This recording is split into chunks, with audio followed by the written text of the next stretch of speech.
Hey, what's up everybody, and welcome back to News Dose. And we finally got to see that next Battlefield game today as they showed a new trailer alongside plenty of new details. And yeah, there's a lot of exciting things about this announcement, including some true next generation features, but not everything has been universally praised with this announcement. Yeah, there's some things happening that fans aren't necessarily happy about, and we'll go over all of that today.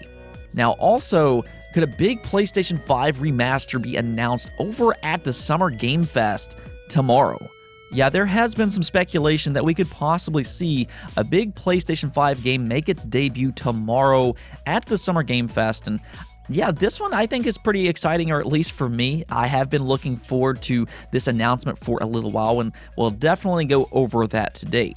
Now, of course, that's not the only thing that we have to talk about today, so let's just go ahead and get right into it, starting off with an Xbox Game Pass Day 1 release being Dungeons & Dragons Dark Alliance. Dark Alliance releases on June 22nd, and this is an interesting title. They went ahead and dropped an overview trailer today, and this game looks like it will be hilariously fun. The narrator in this trailer really made this game pop, and I do recommend watching it for yourself, but they did give several new details about this game.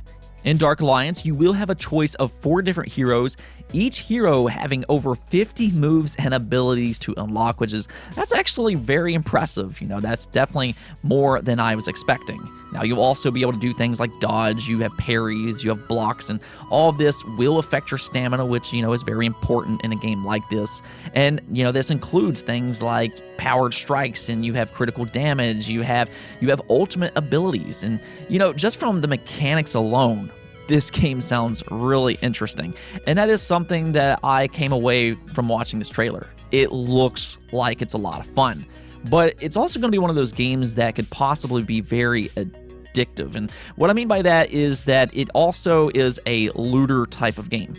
This is a genre that has really grown in popularity in recent years with these cooperative looter shooters, but in this case, it's actually a looter melee type of game. Now, we saw Godfall try that last year, and it didn't really turn out too well, but, this game really does look like a lot of fun, so this could possibly be a big surprise hit, especially with it launching into Xbox Game Pass Day 1. A lot of people will definitely try this game out, considering it is in Xbox Game Pass, and that's the reason you want to launch into a service like this, and it will automatically give it a big community right from the get-go. But yeah, this game's also an RPG where you can level up your characters as well as your gear, and like I said, this game might just be a big time sink, and I think this game looks surprisingly very good. Again, with it being an Xbox Game Pass Day 1, I'll probably try this out for myself, but if you're looking for a good cooperative game and, you like RPGs and hack and slash type games, you might want to check out Dark Alliance. Now, do keep in mind that Dark Alliance is also coming to PlayStation and PC, so it's not just an Xbox game, but, with Xbox Game Pass, I'm sure a lot of fans will definitely try it out over there. Now, we also got a new RPG that you Shin Megami Tensei and Persona fans might want to pay attention to, and that's because Monark, a new RPG from former Shin Megami Tensei developers, has officially been announced to be coming to the PlayStation 4, PlayStation 5, and the Nintendo Switch. Yeah, unfortunately, it does look like this game will be skipping out on the Xbox and PC, but hopefully, if this game is successful enough, that will happen later on. Regardless, this game will be out on October 14th in Japan, though we don't have an exact release date for the West. In fact, there hasn't even been mention of a worldwide release or localization as of yet. Hopefully, we will hear something a little bit more official on a Western release here soon. I know there's going to be a lot of excitement for a game like this coming from former Shin Megami developers, and even the way they're explaining this, it sounds like it's going to be very Persona and Shin Megami-esque.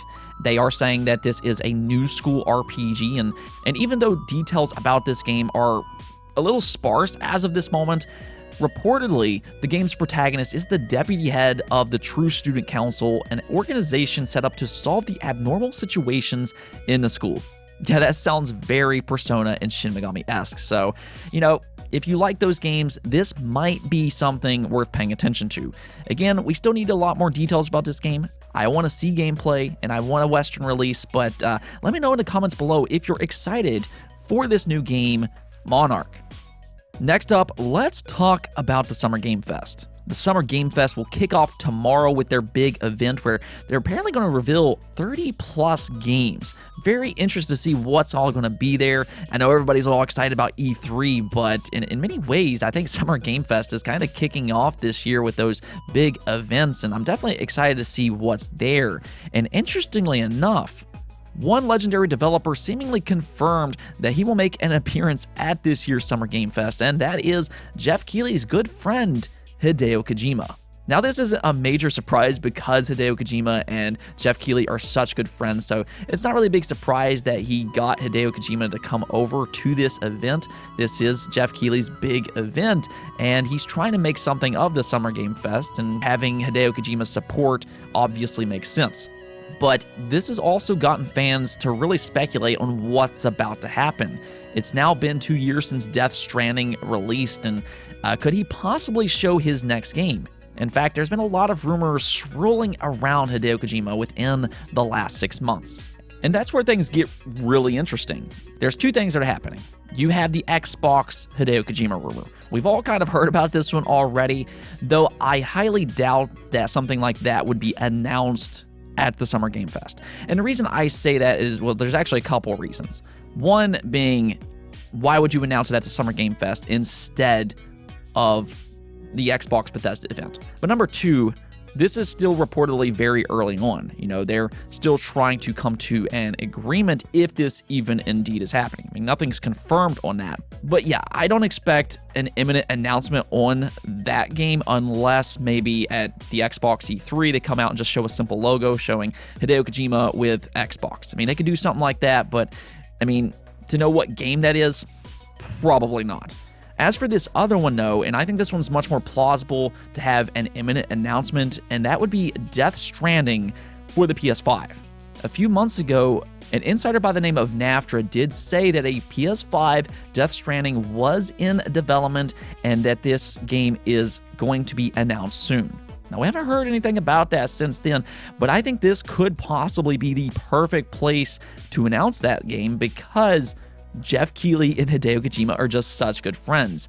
It would make perfect sense for Hideo Kojima to make an announcement like this at the Summer Game Fest to help Jeff Keighley's big event. I just think that makes perfect sense, and I'm actually really excited about this. See, I own Death Stranding on a PC where it runs 60 frames per second, and this game looks amazing. And it's also a very interesting game. Yeah, it's not a game necessarily for everybody, as it's kind of a walking simulator, and it's not something a lot of people were expecting. You know, Hideo Kojima does make some weird things, and Death Stranding could definitely be classified as a weird game, but I liked it. And I think PlayStation needs to have a 60 frames per second version of Death Stranding. It's just once you start playing the PlayStation 5 and the Xbox Series, it's kind of hard to go back to games being played at 30 frames per second. 60 frames just feels so much better, and I think with Death Stranding, you know, especially with it having that PC release, it needs a 60 frames version on the PlayStation 5. Now, of course, all of this, as of this moment, is just speculation, but I will say that I was seeking further confirmation not long ago, and I did hear for myself that this PlayStation 5 version does indeed exist, and it shouldn't be too far from release.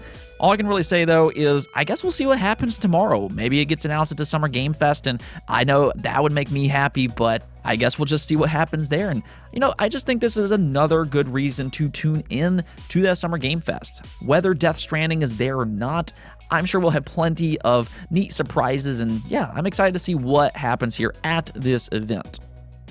Now, we also need to talk about Battlefield 2042 as they dropped a ton of new information today alongside a new CGI trailer. Yeah, unfortunately, they did not show gameplay, which is definitely disappointing, but the good news is that we won't have to wait too long to see gameplay for Battlefield 2042. They did confirm that they will show new gameplay at the Xbox Bethesda E3 event, which takes place on June 13th. Yeah, you'll only have to wait 4 days to see that new gameplay trailer. And yeah, that Xbox event was already exciting. And if you like Battlefield, yeah, the Xbox event got even more exciting. Now, there was already some rumors going around that Battlefield was possibly going to come to Xbox Game Pass, and yeah, I'm sure with this happening, I'm sure those rumors will definitely start ramping up now. And as much as I would love to see that happen myself, keep in mind that that's just a rumor. I mean, it was just the other day whenever Scarlet Nexus was supposedly coming to Xbox Game Pass, and that apparently turned out to be wrong, so you just never know when it comes to rumors. Anytime there is a rumor, you always have to take it with a grain of salt. But with that said, there was a ton of new information dropped today about Battlefield 2042. And that includes a release date for October 22nd for the Xbox Series, PlayStation 5, PlayStation 4, Xbox One, and the PC. Yeah, you can now mark your calendars for October 22nd, but interestingly enough, the next generation version is being treated differently than the Xbox One and the PlayStation 4. And this is both with the price as well as with its features. So we'll just kind of go ahead and talk about the exciting stuff first. And this is actually something I mentioned in the past. If you buy the next generation version, being the PlayStation 5, the Xbox Series, and the PC, you will have access to 128 player maps. That is massive, and that's very exciting for the Battlefield community. Now, the Xbox One and the PlayStation 4 will not have access to those 128 player maps, but instead will remain 64 players like prior games. So the next generation version is definitely a big jump, and that's because these are much more capable machines.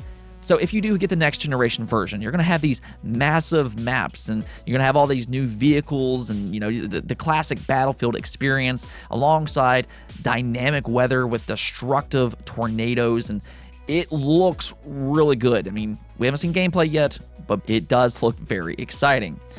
But like I said before, not everything was universally praised, and this is where the controversy started to pick up. The next generation version is being treated differently, not just with its gameplay features, but also with price. If you do buy the Xbox Series or the PS5 version, it will cost you $70. Meanwhile, if you buy it on the Xbox One, PS4, or PC, which is definitely interesting, it will be $60 instead. Now, this is something that we have been seeing this generation, so I don't think this is a major surprise or anything. We have been seeing with these next generation games an increase in price, being $70. That's nothing new. But something about the PC version being $60 and having the same features as the Xbox Series and the PS5, that doesn't really sit right with me. I mean, if it's their excuse that they need to increase the price for the Xbox Series and PS5 because it has extra features, that's one thing. But the PC has the same features and it still remains $60. So what exactly is happening here? I feel like it's just becoming convenient to mark up the price for the Xbox Series and PS5. I don't know. It just doesn't make any sense that you're able to keep the price the same on the PC, but you can't do that for next generation consoles. If I'm not mistaken, it's the exact same version. But, I guess it is what it is. I'm sure fans are not going to be exactly thrilled about this, but other than that, I think Battlefield looks really good based off of what they've shown. I'm definitely excited to see what Battlefield is like with 128 players and having that massive scale battles with that dynamic weather, and it really does sound crazy on paper. Now, they did also confirm that Battlefield 2042 will not include a single-player campaign, and this is always one of those hot topics among the community. There is a portion of fans out there that really wants these games to have a single-player experience, while others just doesn't really care. They just want a good multiplayer experience, and, it just depends on what side of the line you fall on. But yeah, this year, Battlefield will not include a single-player campaign, and that just probably adds a little bit more controversy around the pricing for these next generation versions, but there it is. Looks like Battlefield 2042 will release on October 22nd, and do keep in mind that the first gameplay trailer will take place at that Xbox E3 event. Let me know in the comments below, though, on what you think about all this. Are you excited for the next Battlefield, and what do you think about the next generation pricing? Let me know in the comments below. Moving on, let's talk about Overwatch, as Cross-Play was just announced to finally be coming to Overwatch after all these years. Now, they're just starting off with the Overwatch Cross-Play beta, but it will officially launch soon on PC, PlayStation, the Nintendo Switch, and Xbox. And this really is great news, and overall, I just think the Cross-Play initiative is just a pro-consumer move. So I'm actually really glad that this is happening, but at the same time, I'll be interested to see how it works. And the reason I say that is because I've played Overwatch on PC as well as console. Now, primarily, I do play Overwatch on PC because a mouse is just much more accurate than a controller's analog sticks. But when I did play on consoles with a controller, it was just an entirely different experience than what you have on PC. It just seemed like the meta was different on consoles because, you know, again, with a mouse being more accurate, accuracy-based characters seem to do better on PC, such as Ashe and Widowmaker, as well as somebody like McCree. They seem to do better on PC, so that's where I'm kind of interested to see how this console versus PC cross-play type thing works out in Overwatch, but they did say that in competitive that PC players will only be grouped up against PC players for balance reasons, so this shouldn't be a major issue. Xbox, Nintendo, and PlayStation, though, will all be able to play competitive together, and that is a big positive. But yeah, I'm always up for these pro-consumer moves, and I'm happy to see Overwatch finally get crossplay. Let's take a look at the poll of the day, though. Ratchet & Clank Rift Apart launches later this week, and you know, this game first originated on the PlayStation 2, and after all these years later, it still seems like an excellent franchise as the reviews show now. It currently has an 89 overall score on Metacritic, and it just seems very impressive, and you know, it got me to wondering, what classic first-party PS2 platformer most deserves a return for the PlayStation 5 next? And the majority of you voted for Jak and Daxter, with Sly Cooper coming in second place. And okay, I can definitely get on board with that. Jak and Daxter is a beloved franchise for a very good reason. Though I do find it interesting how this franchise works, because the first game was vastly different than the second and third. The first game was more of that classic collectathon 3D platformer. And then the second and third one took a much more serious approach with, you know, really revamping the story and how it was told. It also became much more action-driven, similar to something like Ratchet & Clank. And you know what, actually thinking about it, after seeing Ratchet & Clank Rift Apart, yeah, I could definitely imagine a new Jak 4 being very interesting with the PlayStation 5. I mean, fans have been wanting a Jak 4 for, what, well over a decade, and you know what? It might actually be time to bring back this game. We've seen those Pixar-like graphics with Ratchet & Clank, and you could have a good story for it, and you could bring in some cool combat and fun platforming. Yeah, I think a new Jak 4 would definitely make sense for the PlayStation 5. At the same time, though, I really like Sly Cooper. Sly Cooper is special in a sense that it doesn't play like other 3D platformers. It also mixes in that stealth mechanics, so I have to say it, I'd really like a new Sly Cooper as well. I think this is a hard choice, you know, I want both Sly Cooper and Jak and Daxter, but if I really just had to choose one, I would probably say Jak and Daxter, and no, it's not because I like it more. I probably like Sly Cooper a bit more than Jak and Daxter, but it's been such a long time since we've seen a new Jak game, and I know there's been a lot of fans out there that's really been wanting to see a Jak 4, and I think it's time to answer their dreams. Anyways, though, that's it for this episode, but if you liked the video, don't forget to bell notification and subscribe button for more content just like this. Also, if you'd like to support the channel through Patreon, thank you for making this content possible. Peace out.